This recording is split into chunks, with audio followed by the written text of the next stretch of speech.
My name is Steve Anderson, and I'd like to share with you today a new concept called Let's Get to the Point. Now, let's get to the point.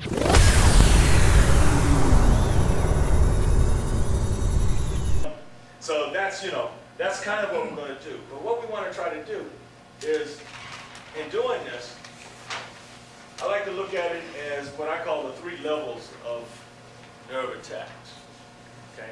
Because based on the intensity and the techniques that we use, we can render these 3 methods to an individual. We can affect them by using stunning techniques, which have a greater effect on the emotional state of the person. We can affect them through, paralyzing or disabling techniques, which tends to create a great deal of fear in the individual. And then we can also render them unconscious or dead, which we call KO techniques. So what we want to try to do is we want to try to learn this. This is basically a progressive process.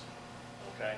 I know many of you fought over the years and have experienced the fact that it becomes kind of hard to knock somebody out. It's not as easy as some of the things I've seen, in terms of really, doing it in a fighting process.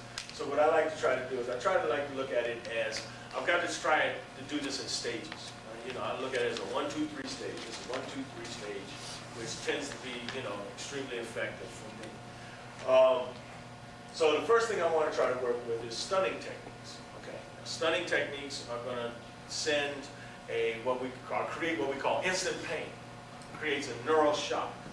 Okay, it'll startle or daze an individual. So this is what we're going to try to look at. So in the process of looking at these stunning techniques, we want to ask ourselves these basic 3 questions. What, when, and where.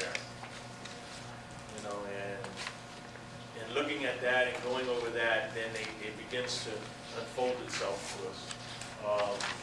Typically, I look at what a stunning technique will do. It usually will startle a person, surprise them, shock them, just downright piss them off. And so that's what we're looking to achieve with it. Okay.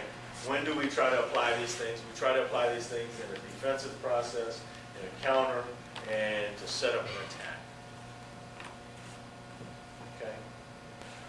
Where do we apply these things? We want to hit primary targets. They're usually going to be large target areas.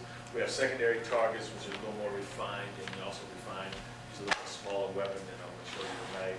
And then the last one are going to be usually open targets. I would like to take the time to thank you for joining us here at Let's Get to the Point. And I hope I've been able to share some information with you that you can utilize in your system to be able to ensure your safety, improve your techniques, and increase your knowledge in the martial systems in general. And remember, as always, let's get to the point.